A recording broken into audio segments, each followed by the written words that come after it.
तोला लाली चुनरी चढ़ावा तोला लाली कैसे मनावा तोला लाली चुनरी चढ़ावा तोला।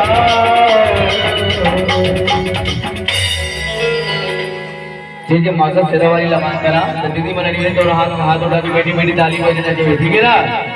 अब भैया मतलब भी ताली लगाना है, लेकिन ताली के बाद दीदी मन ले ज्यादा भैया मन के हाथ में ताली के आवाज है नहीं।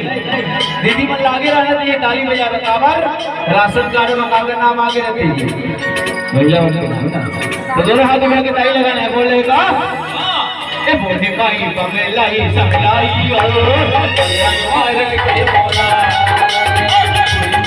बमलाई समलाई ओ मार के बोला लाली कैसे मनावा तोला लाली चुनरी चढ़ावा तोला लाली कैसे मनावा तोला लाली चुनरी चढ़ावा तोला बोले भाई बमलाई समलाई ओ मार के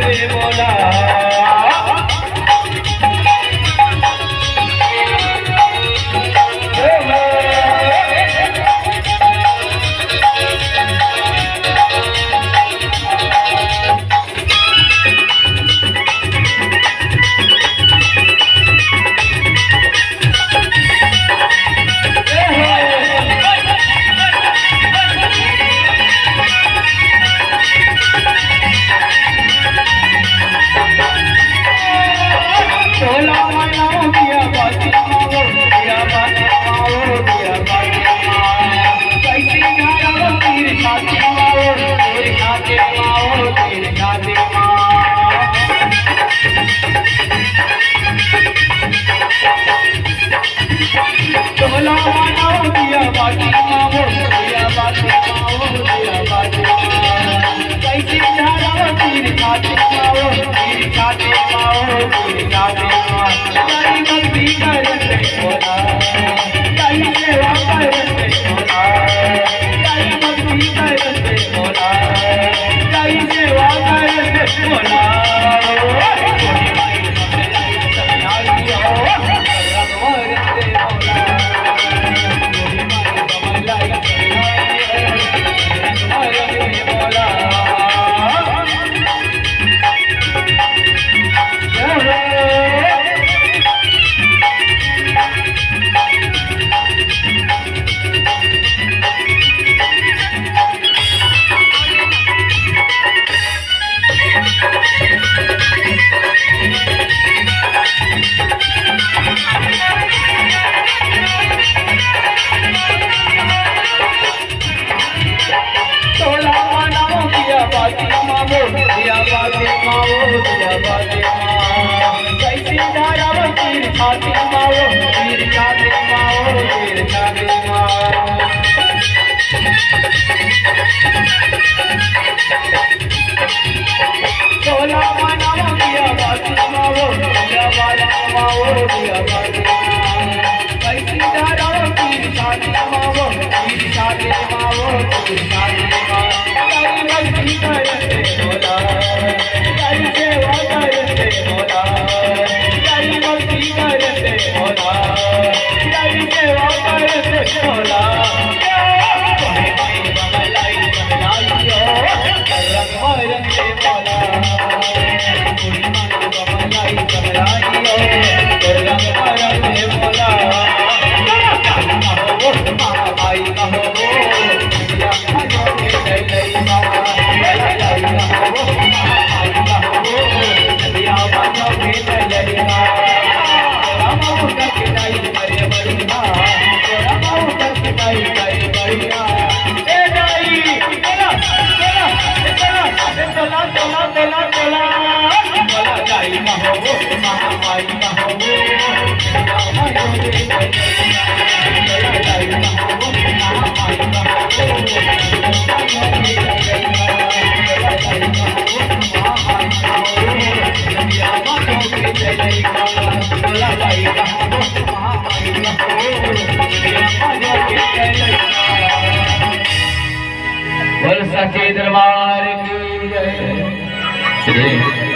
बाकी